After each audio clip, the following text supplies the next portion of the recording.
ಧಿಕ್ಕಾರ.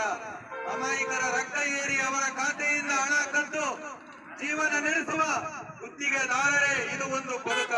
ಉಪ ಕಾರ್ಯದರ್ಶಿಗಳೇ, ನೋಡಲ್ ಅಧಿಕಾರಿಗಳೇ, ಡಿಎಸ್ಜಿಪಿ, ಇಒ ನಿಮಗೆ ಸಂಬಳ ಕೊಡುತ್ತಿರುವುದಾದರೂ ಯಾರೇ? ಕಾಮಗಾರಿಯಲ್ಲಿ ಒಂದು ಇಂಜಿನಿಯರ್ಗೆ 3%, ತಾಂತ್ರಿಕ ಸಂಯೋಜಕನಿಗೆ 2%, ಸಹಾಯಕ ನಿರ್ದೇಶಕನಿಗೆ 2%, ಇಒಗೆ 3%, ಪಿಡಿಒಗೆ 4%. ಇದು ನಿಜನಾ? ಧೈರ್ಯ ಇದ್ದರೆ ಒಪ್ಪಿಕೊಳ್ಳಿ.